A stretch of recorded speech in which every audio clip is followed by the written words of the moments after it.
Uma das coisas mais difíceis que nós possamos enfrentar nesse mundo hoje, eu diria que é saber viver. Saber viver nunca foi fácil. Ter sabedoria para lidar com problemas nunca foi fácil.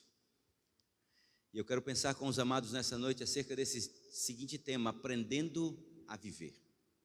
Eu poderia dar qualquer outro nome a essa mensagem, poderia dar um nome, como adquirir sabedoria ou tendo sabedoria, mas eu queria que você pensasse comigo sobre aprendendo a viver.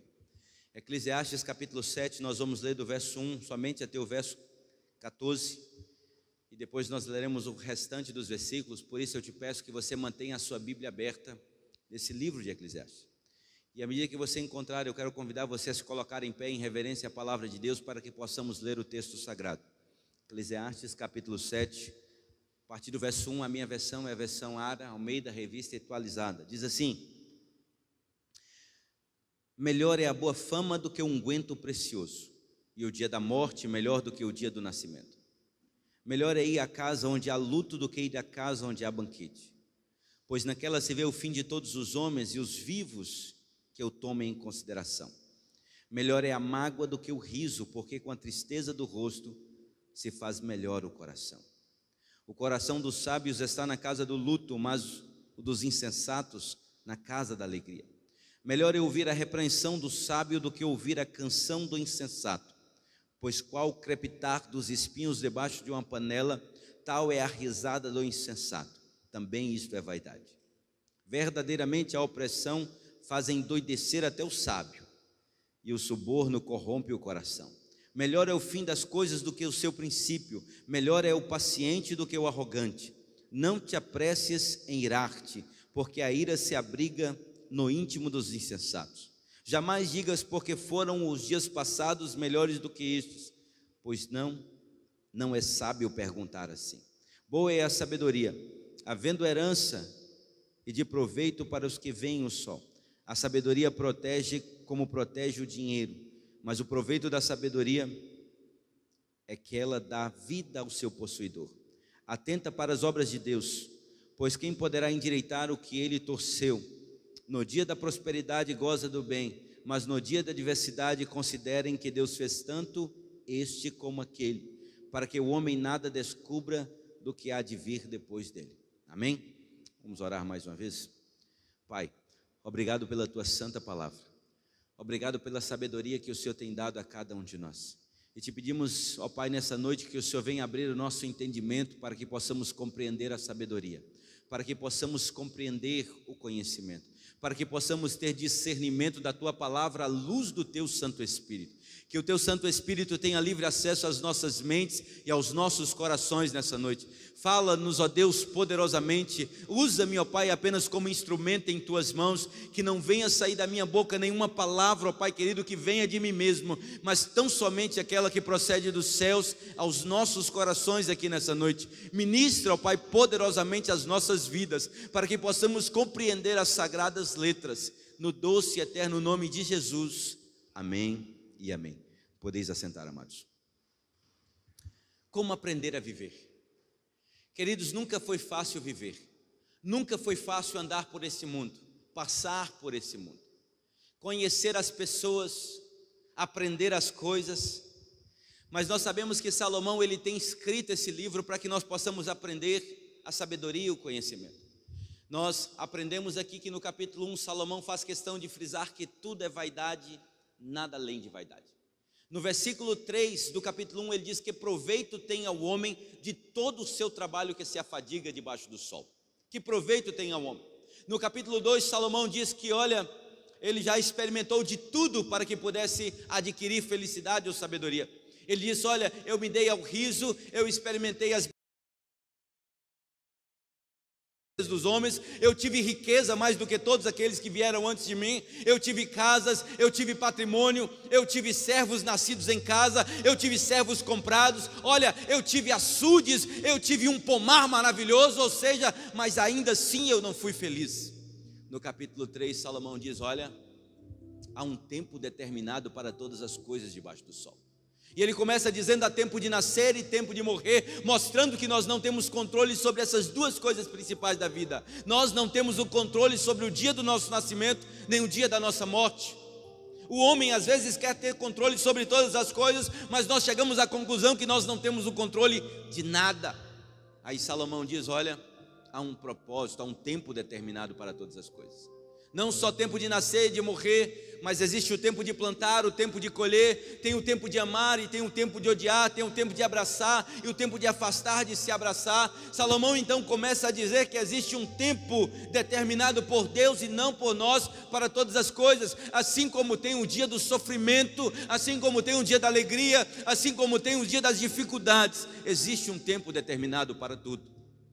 No capítulo 4, Salomão diz que a pior coisa que existe na face da terra é a solidão. Por isso ele diz que o homem não deve estar só. Ele diz então que é preciso que um cordão de 3 dobras não se quebra com facilidade. É preciso então ter uma companheira, um companheiro. Andarão os dois juntos, é preciso andar os dois juntos, porque se um cair tem quem o levante.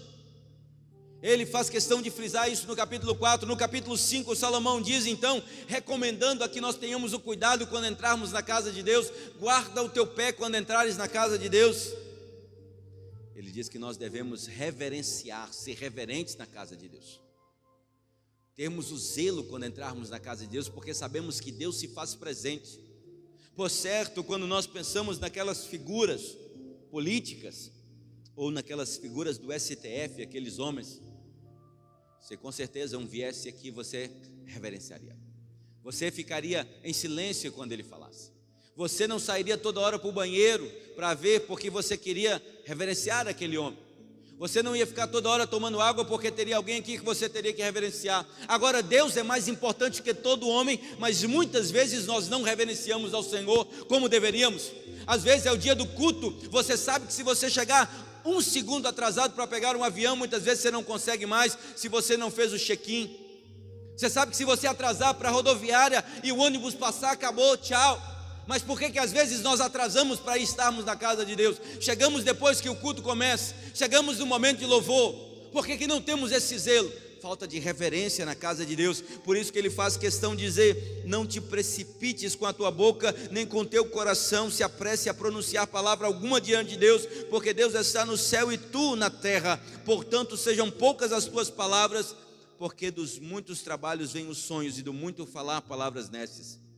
E ele diz: quando fizeres algum voto, cumpra o voto, porque é melhor que você não faça um voto do que fazer um voto e não cumprir.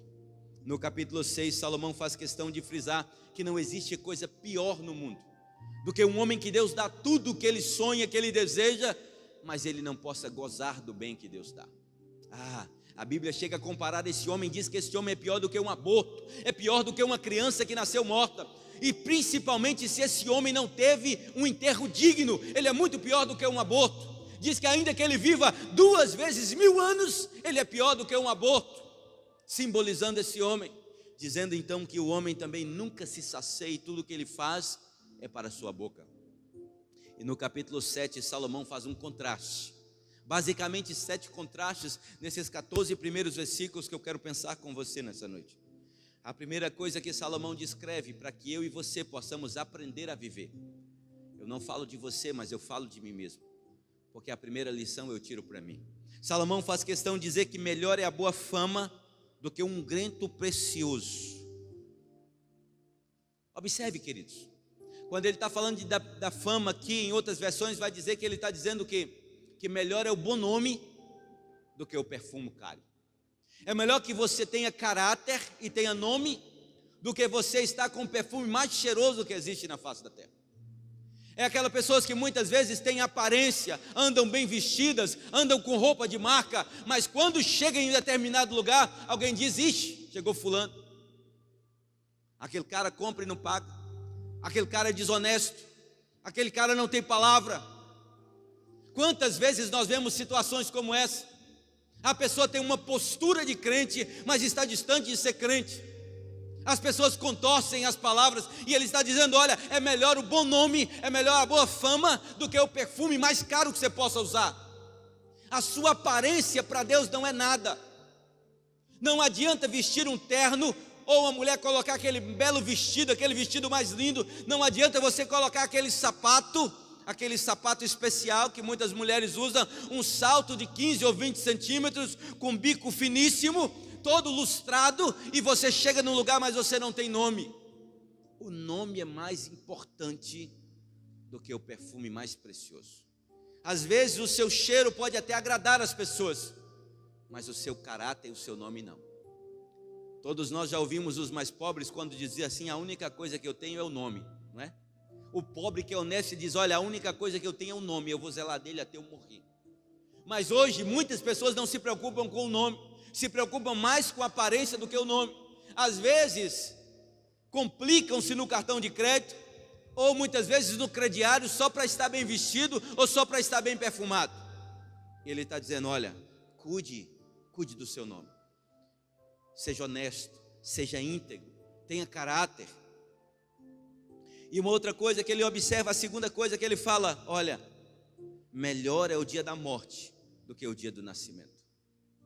Ele faz questão de observar então que esse dia da morte é muito melhor do que o dia do nascimento. Nós não poderíamos entender esse versículo sem continuar lendo o restante, porque ele diz: melhor é ir à casa onde há luto do que ir à casa onde há banquete.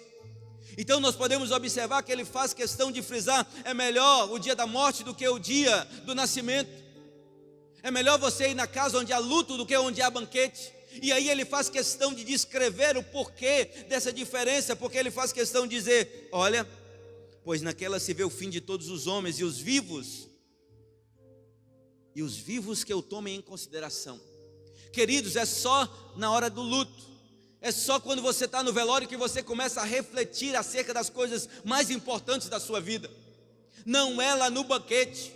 Eu não sei se de repente você já foi, ou você gosta muito de ir no velório, ou você não vai em velório, mas é quando você vai no velório é onde as pessoas muitas vezes liberam perdão. Muitas vezes é no velório que você aprende: poxa, o meu destino está aí. Por que eu sou tão arrogante? Por que eu sou tão ignorante? Por que eu trato mal as pessoas, já que o meu destino é a morte? E aí muitas vezes quando você vai no velório, todo mundo faz essa pergunta: olha, a única coisa certa na vida é que eu vou morrer. Mas quando você sai do velório, você se esquece daquilo que você acabou de falar, você se esquece que o seu futuro é ali. E aí nós falamos às vezes do velório: olha, fulano tinha tanto dinheiro, tanto patrimônio. E quando o cara tem muito patrimônio e você coloca ele num caixãozinho sem vergonha, que tem gente que faz isso, né? O cara ainda fala: olha, fulano tinha tanto dinheiro, você viu? A viúva não deu nem um caixão decente para o cara, não é? Tem isso. Ou o viúvo não deu para a mulher. Então a gente observa porque é um momento de reflexão. E nós podemos observar que para onde nós não vamos levar nada. Aquilo que você constrói é que fica. Nós precisamos entender que ele faz questão: é no velório que há reflexão, é no velório que eu começo a observar o meu comportamento, aquilo que eu devo mudar. Mas quando você está na festa, ninguém pensa em mudança. Quando você está na festa é só oba-oba, é só alegria.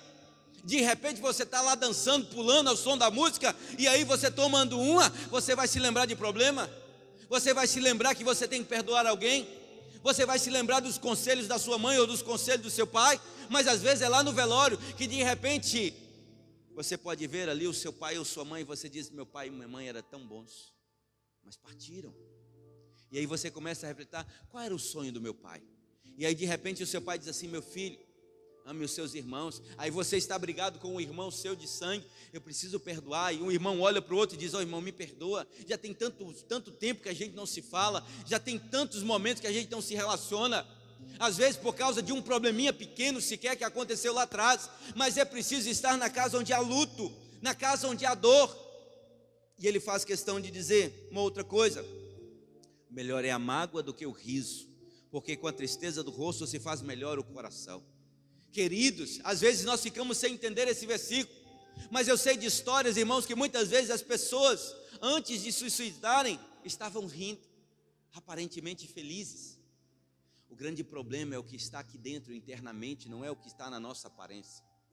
Às vezes tem pessoas que vivem na sua aparência de falsidade, de engano. Elas estão rindo por fora, estão sorridentes, estão felizes, mas nós podemos perceber que no íntimo, dentro do coração, ela está se rasgando, ela está chorando, ela está sangrando por dentro. Então ele está querendo dizer: ei, é melhor que você seja honesto consigo mesmo. Seja honesto. É melhor você sentir a dor, é melhor você estar triste do que de fato você estar aparentemente feliz. Que o problema não é de fora para dentro, o problema é de dentro para fora. Porque quantas vezes nós nos rasgamos por dentro, mas aí você tem que manter a aparência. Tá tudo bem. Alguém pergunta: e aí, como é que você está? Tá tudo bem. E aí, como é que está em casa? Tá tudo bem. Como é que está a família? Nossa, está ótimo. Chega em casa, o pau está quebrando. Está tudo de cabeça para baixo, mas aí você aprendeu que tem que viver de aparências, aí você aprendeu que tem que viver do engano, e aí nós podemos perceber que ele faz questão: é melhor para você a mágoa do que o riso, porque com a tristeza do rosto se me faz melhor o coração. O coração dos sábios está na casa do luto, mas o dos insensatos na casa da alegria. Como ele faz questão de frisar: aonde está o coração dos sábios? Na casa do luto. Dos insensatos na casa da alegria. A versão aqui no original, no hebraico, ela quer dizer exatamente que toda pessoa que não pensa acerca da morte, ela é tolo. Ela é tola. Na versão no original quer dizer burro, ignorante. Não estou te xingando aqui não, é a versão no original. É isso a ideia que ele traz. Quando você acha que não vai morrer, quando você acha que não vai passar desse mundo, você está sendo tolo, está sendo ignorante, porque você não está pensando acerca daquilo que é óbvio que um dia vai acontecer. Salomão está falando do destino de todos os homens, inclusive as mulheres, tá? Não vão ficar isenta não. Então nós precisamos entender isso, é o destino de todos. Aí ele faz questão de frisar: olha, melhor é ouvir a repreensão do sábio do que ouvir a canção dos insensatos. É melhor ouvir a repreensão, queridos. Muitas vezes o elogio atrapalha a pessoa. Nós precisamos ser honestos no nosso falar. Às vezes é preciso aprender a falar com honestidade e com seriedade aquilo que a pessoa precisa ver de transformação. Às vezes tem coisas que não dá para colocar o pano e dizer: não, está tudo bem. Não dá para esconder de trás ou debaixo do tapete aquela sujeira. É preciso trazer à tona as verdades que precisam ser manifestas à vida da pessoa. É melhor eu ouvir a repreensão, porque quando você ouve a repreensão do sábio, gera crescimento, muito melhor do que as lisonjas daquele que só quer te agradar, só quer falar palavras que muitas vezes vai inflar o seu ego. Inflar é como se você soprasse, enchesse de ar um balão, e aí não tem nada dentro, porque está apenas cheio de ar. Então é melhor, muito melhor para você. E ele faz questão de dizer: olha, isso é melhor, sabe por quê? Pois qual o crepitar dos espinhos debaixo de uma panela, tal é a risada do insensato. Sabe o que acontece aqui? Não sei se você já morou na roça, ou muitas vezes quando você queria fazer uma fogueira na roça, o que você passava? Você pegava os gravetos, né? Pegava aquele tanto de graveto, pegava a madeira, a lenha, e quando você... Eu acho que aqui não é da época de muita gente, né? Mas naquela época que a mulher cozinhava no fogão a lenha, quem lembra, né? Fogãozinho a lenha. E aí muitas vezes você tinha que pegar aqueles gravetos fininhos, que era o quê? Aquela madeira, basicamente descascar a madeira toda, fazia aquele monte de gravetos, jogava ali, arrumava, e aí você colocava fogo, soprava, e ali você percebia o estalo da madeira, dos gravetos queimando, até que o fogo pudesse pegar. E ele está dizendo que a risada do insensato é exatamente desse jeito. E qual o crepitar dos espinhos debaixo de uma panela? Porque muitas vezes o cara ele não tem nada a te oferecer, nada. É como aquela carroça vazia, porque ela bate muito, porque ela não tem nada dentro dela, porque a carroça cheia, ela não vai bater. Então nós podemos perceber que assim é a risada do insensato. Às vezes ele fala de coisas que ele não sabe, ele inflama seu ego e você acha que está tudo bem. Não, é só fogo de palha. Então ele faz questão de frisar isso. E ele faz questão de dizer também: isso é vaidade. Verdadeiramente a opressão faz endoidecer até o sábio, e o suborno corrompe o coração. Melhor é o fim das coisas do que o seu princípio. Queridos, ele faz questão de dizer: olha, às vezes as pessoas, porque as pessoas ficam ansiosas demais, preocupando com o futuro, um futuro que não chegou, que você não sabe se vai chegar. Imagine, às vezes você tem um filho, ele está com 10 anos, e aí você já está preocupado com a mulher que ele vai casar. Às vezes você tem uma filha, já está preocupado demais com quem ela vai casar. Será que a minha filha vai ser legal? Será que o meu filho vai ser legal? Será que o meu genro ou a pessoa aqui vai ser legal? Nem aconteceu ainda e você já está preocupado. Tem gente que muitas vezes nem aconteceu, já está, e se eu perder o emprego? Olha, e se aquela oportunidade que eu sonho para minha filha ou meu filho não der certo? E aí ele fica com a cabeça só pensando no futuro. Ele às vezes se esquece, porque é preciso você focar que no fim das coisas, no fim, não adianta também ficar focado no passado. O passado não resolve o seu problema. Tem gente que tudo dela no passado foi melhor. No passado aconteceu isso ou aquilo outro. Quantas pessoas vivem assim, aprisionadas pelo passado? E aí vem o que? As crises de depressão. Ou vivem aprisionadas no futuro, pensando demais no futuro, e aí vem a ansiedade exagerada. Nós precisamos entender que o final das coisas é muito melhor do que o seu princípio. E ele faz questão de dizer que é melhor o paciente do que o arrogante. Queridos, tem pessoas que não têm paciência para nada. Tem pessoas que é igual quando você acende uma pólvora, explode por qualquer coisa. E aí sabe qual é o problema? Quando você explode, você fala aquilo que não deve. Você xinga, você reclama, e aí daqui a pouco está brigando por quê? Qual é o motivo da briga? O que levou à desunião? Eu sei que às vezes acontece problema dentro de casa, né? A mulher, muitas vezes, o marido está lá na televisão assistindo o joguinho. Esses dias teve aí uma disputa, Palmeiras, quem é palmeirense, né? Outra hora é Flamengo, aí vai. Aí o cara está lá concentrado no jogo, a mulher diz assim: ei, lava as vasilhas para mim. Ele diz assim: eu vou, né? Aí passa 15 minutos, ele não está lá lavando a vasilha, a mulher chega: e aí as vasilhas? E aí pronto, aí começa o quebra-pau. Né, porque você é vagabundo, porque você não me ouviu, porque você não faz o que eu mando. E aí xinga, daqui a pouco, aí a pessoa do outro lado não aguenta também, reclama. E aí o que acontece depois? Às vezes tem hora que não sabe nem como começou a briga. Nós estamos brigando por causa de quê mesmo? Qual é o problema? E assim como acontece com o homem, acontece com a mulher, problemas. E isso acontece o tempo todo. As pessoas perdem a paciência. E toda vez que você perde a paciência, muitas vezes, se você tinha a oportunidade de resolver o problema, tranquilamente você não vai conseguir. Porque quando você estoura com alguém, muitas vezes você está perdendo o seu direito, não é assim? Às vezes nós temos direito, mas aí quando você vai e ofende alguém, é a mesma coisa. Às vezes a pessoa está certa, ela veio falar com você e de repente você saiu na porrada com ela, o que vai acontecer? Ela pode te processar. Porque você pode te levar na delegacia, fazer um habeas corpus. Olha, ele me bateu, ele me humilhou, vou pedir aqui uma indenização. Você até tinha direito, mas quando você saiu do controle, você perdeu o seu direito. Então é preciso ter paciência, é preciso saber viver, é preciso saber se posicionar.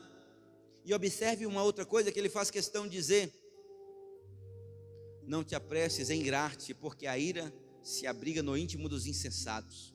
Todos aqueles que se apressam em irar são insensatos, são tolos.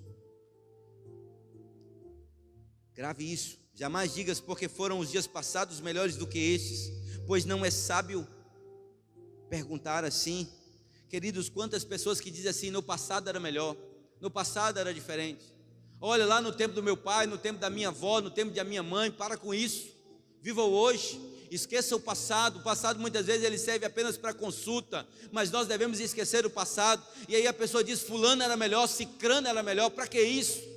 Esqueça o passado. Tem coisas que aconteceu lá atrás que você tem que esquecer, você tem que colocar uma pedra em cima daquilo. Isso é tolice ficar pensando ou dizendo essas coisas, porque lá atrás era melhor. Conserte o seu hoje. O hoje é que importa. O que aconteceu lá atrás não vai resolver o seu problema. E Salomão faz questão de frisar e dizer: pois não é sábio perguntar assim. Boa é a sabedoria, havendo herança e de proveito para os que veem o sol. A sabedoria protege como protege o dinheiro, mas o proveito da sabedoria é que ela dá vida ao seu possuidor. Ame a sabedoria, ame o conhecimento. Nós precisamos amar a sabedoria, e a sabedoria é exatamente o temor do Senhor. O temor do Senhor é o princípio da sabedoria. E o conhecimento do santo é prudência, como ele diz em Provérbios 9 e 10, e lá em Provérbios 1 e 7 ele diz: olha, os tolos desprezam tanto a sabedoria quanto o conhecimento. E aí ele faz questão de dizer: atenta para as obras de Deus, pois quem poderá endireitar o que Deus torceu?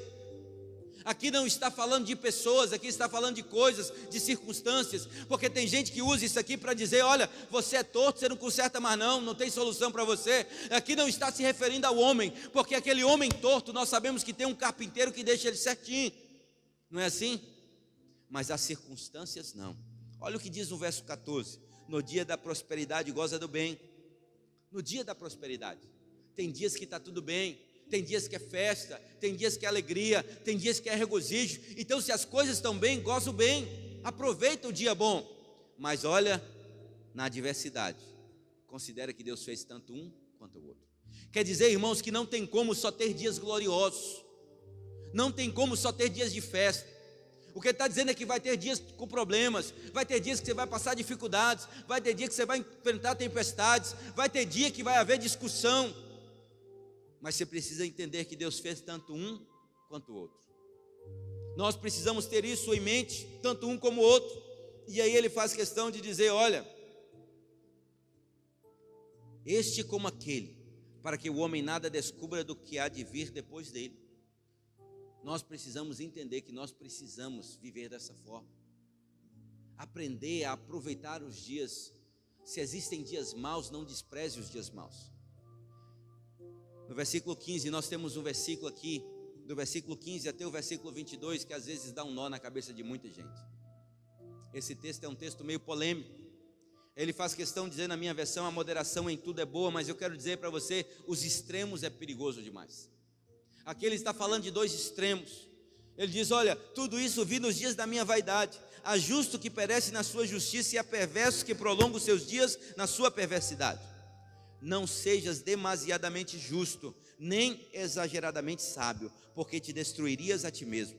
Não sejas demasiadamente perverso, nem seja louco, porque morrerias fora do tempo. Bom é que retenhas isso e também daquilo. Não retires a mão, pois quem teme a Deus, de tudo isso sai ileso. Queridos, o que ele está dizendo aqui é algo que muitas vezes nós ficamos pensando: bem, será que eu não posso ser certinho demais? Tem gente que pensa assim: eu não posso ser 100% certo, eu não posso ser 100% pecador. Quer dizer que eu tenho que ser no meio termo?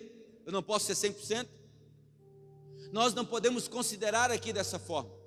Ele está dizendo que nós temos que tomar cuidado com o nosso padrão de justiça, porque muitas vezes o nosso padrão de justiça está associado ao nosso orgulho. O que ele está dizendo aqui é que tem gente que bate no peito e diz assim: ó, eu sou melhor do que fulano. Já ouviu isso? Aquela fulano lá é pecadora. Ó, aquela mulher ali faz tanta coisa errada. E muitas vezes eu estou jogando na minha responsabilidade um padrão de justiça que eu não tenho. Nós precisamos aprender disso. Nós não somos bons o suficiente, nós não somos melhores do que ninguém. Por mais que você seja honesto, por mais que você seja fiel na casa do Senhor, por mais que você dê o dízimo 100% correto na casa do Senhor, por mais que você seja um exímio ofertante na casa do Senhor, mas existem coisas que nós sabemos que nós não fazemos. Mateus capítulo 23, versículo 23 fala bem disso. Jesus falando ali aos fariseus, olha só o que ele disse no verso 23: ai de vós, escribas e fariseus hipócritas, porque dais o dízimo do hortelã, do endro e do cominho, e tendes negligenciado os preceitos mais importantes da lei, a justiça, a misericórdia e a fé. Devíeis, porém, fazer estas coisas sem omitir aquelas. O que Jesus está dizendo, que tem pessoas que são fiéis dizimistas, que são ofertantes, dão uma oferta do endro, do cominho, da hortelã, mas desprezam o mais importante da lei. Sabe o que é? Às vezes tem pessoas que fazem questão de dar o dízimo na casa do Senhor, mas existem pessoas que não se preocupam com o pobre, com o órfão, com a viúva, não se preocupam em abençoar as outras famílias, em abençoar aqueles que precisam de ajuda. Não são justos diante de Deus, não se preocupam com a justiça daqueles que estão sendo injustiçados. Muitas vezes requerem o bem só para si mesmo. O que ele está dizendo aqui é que você não é que você não deve dar o dízimo, ele disse: além disso, fazeis essas coisas sem desprezar aquela. Porque infelizmente existem muitas pessoas que roubam a Deus nos seus dízimos, em todo lugar, em todas as igrejas. Aqui não é diferente, porque tem pessoas que não valorizam o seu momento com Deus, não entendem que aquilo que eles têm foi Deus que deu. Então nós precisamos entender que o que ele está dizendo aqui é exatamente isso. Nós precisamos ter um padrão, porque nós nunca seremos 100%, nunca seremos 100% justos. E muitas vezes qual é o meu padrão de justiça? A mim mesmo, não é isso? Quem bate no peito diz assim, eu sou bom. Qual o padrão dele de justiça? Ele. Aí chega eu e diz assim, não, eu sou justo. Aí eu chamo Jane, falo assim, não, Jane também é justo. Aí vamos resolver quem é mais justo de nós dois? Eu vou chamar Jerônimo. O que vai acontecer? Não dá em nada, porque ninguém aqui é justo o suficiente. Ninguém é. Então nós temos que tomar cuidado com orgulho. O que ele está dizendo é tome cuidado com os extremos, porque muitas vezes você está sendo orgulhoso, você está sendo soberbo por achar que você é melhor do que os outros. Então ele faz questão de frisar, olha, não seja demasiadamente perverso, nem sejas louco, porque morrerias fora do tempo. Não é assim? Não sejas demasiadamente justo, nem exageradamente sábio, porque te destruirias a ti mesmo. Observe que são 2 pontos. Nem seja exageradamente justo, nem seja exageradamente tolo, perverso, porque te destruirias a ti mesmo. Não se faça também de coitado, de o pior de todos. Não ache que não tem solução para a sua vida. De repente você pecou, você errou e fala, olha, agora não tem mais solução para mim. Não é isso que ele está querendo dizer aqui. Existe solução para você. Versículo 19, ele diz assim, a sabedoria fortalece ao sábio mais do que 10 poderosos que haja na cidade. Não há homem justo sobre a terra que faça o bem e que não peque. Não há homem justo na terra que faça o bem e que não peque. Você precisa ter essa certeza. A Bíblia diz em Romanos 3:23 o que? Todos pecaram. Todos pecaram e destituídos estão da glória de Deus, ou seja, todos é todos. Isso quer dizer que não há ninguém justo. Não há ninguém que pode dizer assim, eu sou melhor do que A, do que B. Não há ninguém que possa bater no peito e dizer assim, ó, eu sou. Você pode comparar a minha vida aqui e ver que eu sou melhor do que você. Não tem nenhum sequer. A nossa natureza é pecaminosa. Nós temos que tomar muito cuidado com aquilo que nós pensamos de nós mesmos. Em Romanos 6:23 ele diz, porque o salário do pecado é a morte, mas o dom gratuito de Deus é a vida eterna em Cristo Jesus. Em Romanos, no capítulo 10, versículo 2, se não me falha a memória, coloca aí, Romanos 10:2, porque lhes dou testemunho de que eles têm zelo por Deus, porém não com intenção, não com entendimento, porquanto desconhecendo a justiça de Deus e procurando estabelecer a sua própria, não se sujeitaram a que vem de Deus. Aqui está falando de homens que muitas vezes observaram a sua justiça e esqueceram da justiça de Deus. Aqui está falando dos hebreus, dos judeus, que se achavam melhores do que os outros. Assim é o homem. Aí ele diz, olha, não há um homem justo sobre a terra que faça o bem e que não peque. Não apliques o coração a todas as palavras que se dizem, para que não venhas a ouvir o teu servo a amaldiçoar-te. Uma outra coisa, querido, é um conselho para você aqui. Não se preocupe com tudo aquilo que falam de você. Não fique preocupado demais com o que estão falando de você. Porque às vezes você vai ouvir o seu empregado falando mal de você. Você acha que não? Quantos empregados que falam mal do patrão? Ah, que meu patrão é ruim. Ah, que meu patrão é miserável. Ah, que meu patrão é mesquinho. Ah, que meu patrão não ajuda ninguém. Oxe, tem um monte. E eu ainda digo além, muitas vezes, tome cuidado, que às vezes a sua própria esposa pode falar mal de você. O seu marido pode falar mal de você. Então não fique muito preocupado que isso pode acontecer. Às vezes é alguma coisa que ela quer que você não tem condição de fazer. Às vezes são situações na sua vida que você até queria fazer, mas você não pode. E aí quando a gente não recebe aquilo que a gente quer, a tendência é o quê? Falar que o outro não presta. Tem gente que você pode ajudar a vida toda, eu aprendi isso. Todas as vezes que você precisou, que ele precisou, você ajudou. Às vezes é um amigo seu, todo dia chegou, me empresta 100zinho, você emprestou. Me empresta 1000zinho, você emprestou. Me empresta 500, você emprestou. O dia que ele chegar na sua casa, ele falou assim, me empresta 50 e você não emprestar, fulano não presta. Não vale nada, miserável. Pedi 50 conto, ele não me emprestou. Não é assim? Às vezes isso vai acontecer. Então ele faz questão de dizer, olha, não apliques o coração a todas as palavras que se dizem, para que não venhas a ouvir o teu servo amaldiçoar-te. Pois tu sabe que muitas vezes tu mesmo tens amaldiçoado a outros. Sabe o que acontece aqui? Muitas vezes você vai se apegar falando mal de alguém. Então toma muito cuidado, porque muitas vezes você está plantando uma coisa e você vai colher. Porque às vezes você tem que se preocupar, porque você pode estar falando mal de alguém, você pode estar questionando alguém, você pode estar prejudicando alguém. Então nós precisamos estar atentos a isso. De repente aconteceu alguma coisa que você não gostou, você pode julgar alguém erroneamente e falar mal dessa pessoa. É preciso aprender a viver. Mas agora imagine, o próprio Salomão diz: olha, encontrei uma coisa pior que todas na face da terra. Vamos falar sobre isso. Ele diz assim, ó: tudo isso eu experimentei pela sabedoria, e disse tornar-me sábio, mas a sabedoria estava longe de mim. Salomão foi o homem que mais desejou a sabedoria, que mais desejou o conhecimento. Salomão queria ser o homem mais sábio da face da terra, mas ele diz assim: é impossível. É impossível. Ele diz: olha, tudo isso eu experimentei pela sabedoria, e disse tornar-me sábio, mas a sabedoria estava longe de mim. O que está longe e muito profundo, quem o achará? Apliquei-me a conhecer e a investigar e a buscar a sabedoria, e meu juízo de tudo era conhecer que a perversidade é insensatez, e a insensatez é loucura. Achei coisa mais amarga do que a morte, a mulher cujo coração são redes e laços, e cujas mãos são grilhões. Quem for bom diante de Deus fugirá dela, mas o pecador virá a ser seu prisioneiro. Então, imagine você achar uma coisa mais amarga do que a morte, a mulher.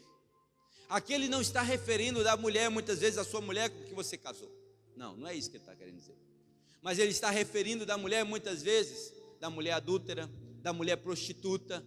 Ele está falando da mulher que muitas vezes ela te seduz, ela te conduz através da sedução. É interessante, o pastor Rodrigo, eu ouvi ele ministrando, ele estava dizendo uma experiência que aconteceu. Ele faz questão de relatar uma experiência que aconteceu com um casal da sua igreja, onde ele diz o seguinte: o homem se casou com a mulher, e a sogra não gostava da mulher dele. Sabe o que a sogra fez?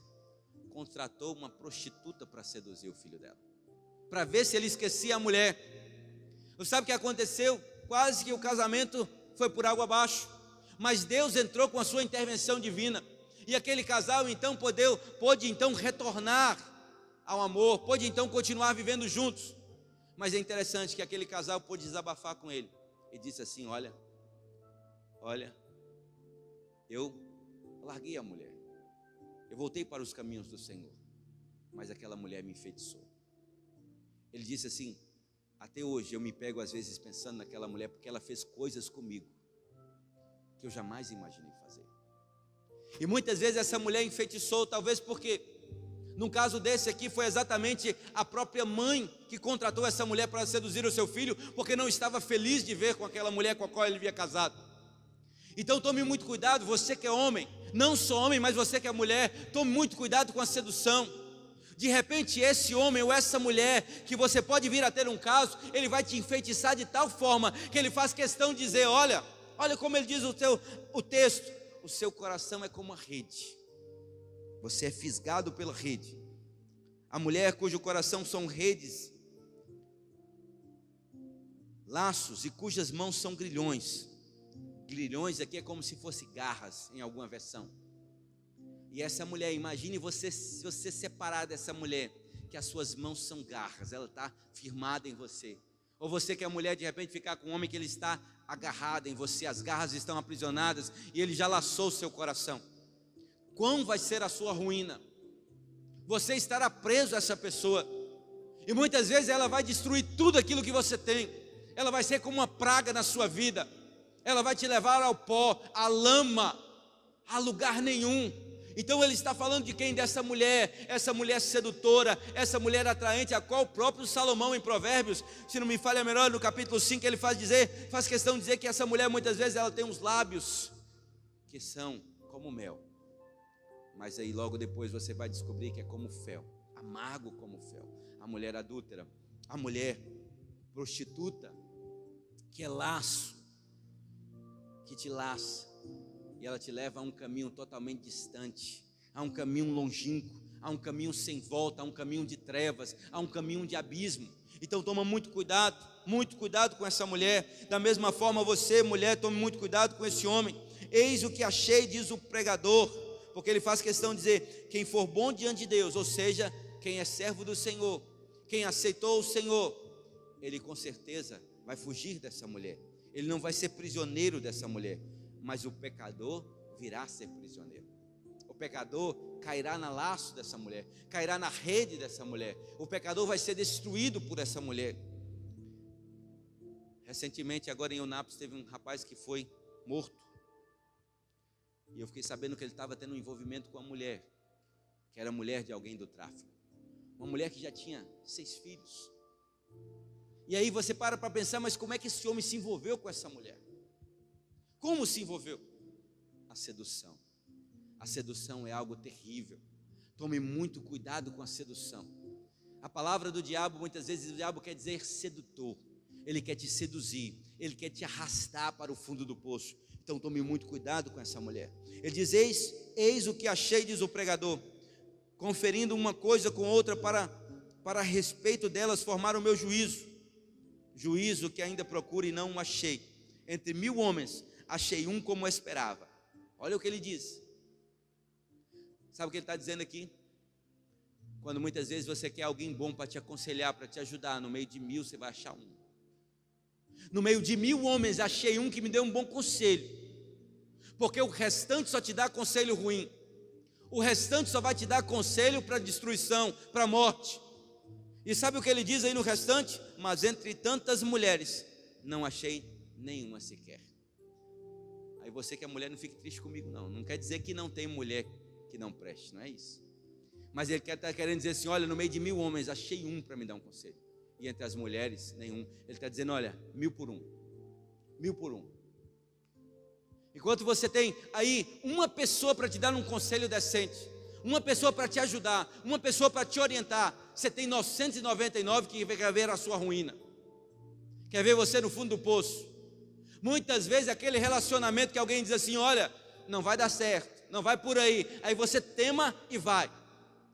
Porque muitas vezes, e outro dia eu brinquei aqui, estava falando sobre namoro, eu disse exatamente o seguinte: às vezes não dá para entender. Imagina um pai que criou a sua filha, que educou, que instruiu, que pagou faculdade, e aí de repente ela começa a namorar com um rapazinho, camarada não tem dinheiro para pagar uma pizza, chama ela para a pizzaria, ela tem que pagar, ela tem que bancar, e aí o cara diz assim: seu pai não presta, ela vai dar ouvido a esse homem, que diz que o pai não presta, que diz que a mãe não presta, o pai e a mãe que criou, que educou, que trocou as fraldas, que deu leite, que muitas vezes carregou no colo, que ficou noite sem dormir. O pai não presta, mas o cara que você está pagando a pizza para ele, esse presta. Observe como às vezes as coisas são invertidas. Nós precisamos escolher aquele a quem nós iremos ouvir, porque às vezes o pai sabe: aquele ali não dá futuro, minha filha. Às vezes você vai ouvir a verdade do seu pai, de sua mãe, mas você quer ouvir quem? Não, aí tem um monte de gente dando conselho ruim para ela, diz assim: não, nossa, você viu como é que ele é bonito? Você viu que ele tem um carrão? Você viu que tem isso, que tem aquilo? E aí você vai por esse caminho. Sabe o que acontece? Caminho de morte. Assim como diz Provérbios: há caminho que ao homem parece ser lícito, mas o fim é fim de morte. Eis o que tão somente achei, que Deus fez o homem reto, mas ele se meteu em muitas astúcias. Deus fez o homem reto, mas ele se meteu em muitas astúcias. Queridos, nós precisamos aprender a viver. Nós precisamos aprender a ter sabedoria. Nós precisamos a escolher algumas coisas das nossas vidas. E que o Salomão está dizendo aqui, a primeira coisa que ele está dizendo aqui para mim e para você: olha, saiba que um dia você vai morrer. Isso é certo, é óbvio. Ele fala: no meio de algumas coisas há um contraste, que muitas vezes nós não observamos. Mas ele fez questão de dizer 7 coisas. Melhor é o bom nome do que o perfume precioso. Melhor é estar na casa do luto do que estar na casa onde há banquete. Melhor é a mágoa do que o riso. Melhor é ouvir a repreensão do sábio do que ouvir a canção do insensato. Melhor é o fim das coisas do que o princípio. Melhor é o paciente do que o arrogante. Você precisa se atentar a isso. Você precisa se atentar que nem sempre aquilo que nós achamos que é melhor será. Nós precisamos ter uma certeza, como ele faz questão de dizer: olha, não sejas demasiadamente sábio, nem demasiadamente justo, porque destruirias a ti mesmo. Não seja arrogante, soberbo, por achar que só você é bom. E Salomão está dizendo outra coisa: ninguém é bom o bastante, ninguém é justo, só Deus é justo, só Deus é dono de toda a sabedoria e de todo o conhecimento. E tenha certeza disso. No mundo você vai ter muito mais pessoas te dando maus conselhos do que bom conselho. No mundo você vai ter muitas pessoas querendo te conduzir para o abismo do que pessoas querendo ver o seu sucesso. Nós vemos isso hoje. As pessoas choram conosco, mas não se alegram com nossas alegrias. Não aplaudem o nosso sucesso, mas às vezes amam quando nós estamos na ruína. Então aprenda isso. Deus é o Deus de todas as coisas. E esse é o Deus que fez todas as coisas e fez eu e você reto. Mas nós nos apegamos em muitas astúcias. Então tenha sabedoria. Aprenda a viver. Aprenda a observar os preceitos e a lei do Senhor. Tem coisas que são muito claras na palavra de Deus, mas às vezes nós distorcemos porque nós queremos dar um jeitinho, sabe? E muitas vezes o jeitinho brasileiro, que nós tanto ouvimos aí fora como elogio, é diabólico. É diabólico. Tome muito cuidado com o jeitinho, porque aquilo que não é para todo mundo, porque só fulano resolve, porque só cicrano, e que nós vamos dar um jeitinho para resolver. Toma cuidado com o jeitinho. Toma cuidado com o jeitinho, porque o jeitinho costuma ser algo diabólico. Nós precisamos zelar pela justiça de Deus e pela sabedoria de Deus. Amém? Que você possa guardar essas palavras no seu coração. Mariana? Desliga a câmera, hein? Irmãos, eu quero dar a oportunidade de você de fazer alguma pergunta hoje. Você que ouviu o texto, você que tem